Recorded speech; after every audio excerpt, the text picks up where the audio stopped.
This morning with breaking news in Sydney, air pollution has reached 10 times the normal hazardous level. The Rural Fire Service says the southerly change needed to clear the thick haze will create tough conditions, though, for fire crews. Let's go to Qld at RFS headquarters. Qld, talk us through just how bad the pollution is. Well, to give you an idea how bad this smoke haze is this morning, the Air Quality Index lists 200 as hazardous. At the moment, Prospect, west of the city, is at 2,300, and Rouse Hill, northwest of the city, is sitting at around 2,100. Parramatta this morning, residents there woke up with an index at around 900, and the CBD was sitting at about 500, still more than double the hazardous level. Anyone with respiratory conditions is being advised to stay indoors with the windows closed. A southerly is expected to help ease these smoky conditions a little later this afternoon, but it has firefighters worried. It will take some time this morning, today, as the southerly southwesterly winds move in. They'll push that smoke out of the Sydney basin, but the challenge with the southwesterly winds, of course, is they will start influencing fire behaviour across the fire grounds. And then later today, particularly for Sydney-siders, we are going to see this blustery southerly change move up the coast, which will dramatically drop temperatures behind the change, but it's also going to bring strong winds up to 70 kilometres an hour. The fire danger rating for Greater Sydney, the Greater Hunter, the Illawarra, the Central Ranges, the Southern Ranges is at severe today. There's also a total fire ban for much of the state, with more than 50 fires still burning across New South Wales and at least 20 of those yet to be contained. There's hundreds of firefighters, local firefighters, interstate firefighters and international firefighters out there battling those blazes.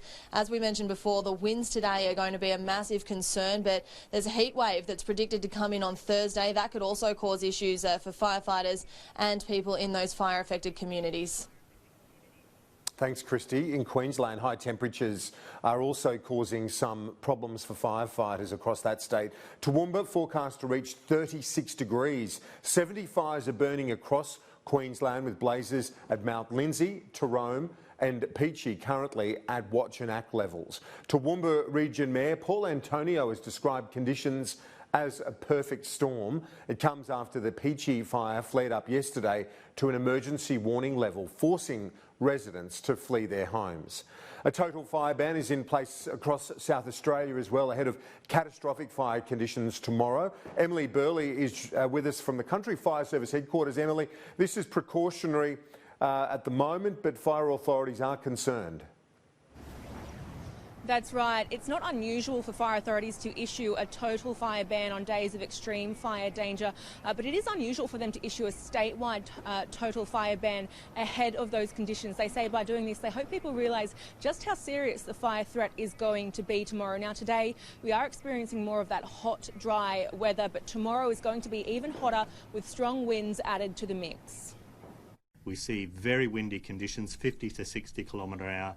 Winds certainly for the west and southern parts of the state, and fairly windy through the rest, as well as temperatures possibly heading up into record levels for many locations across the state. Adelaide itself heading for 42 degrees as a forecast, very close to our record ever maximum temperature for Adelaide for November. So extremely dangerous conditions developing during Wednesday, and people need to take a lot of care.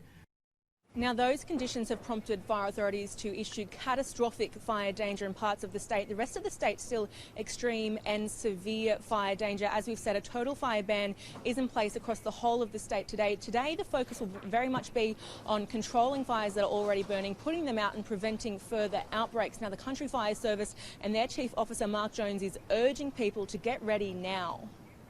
Reiterate the message to have a plan. Go on the Country Fire Service website, you can get the advice you need there. Have a plan for what you'll do if you live in a bushfire prone area. Check the properties nearby for materials that might burn, and just be careful.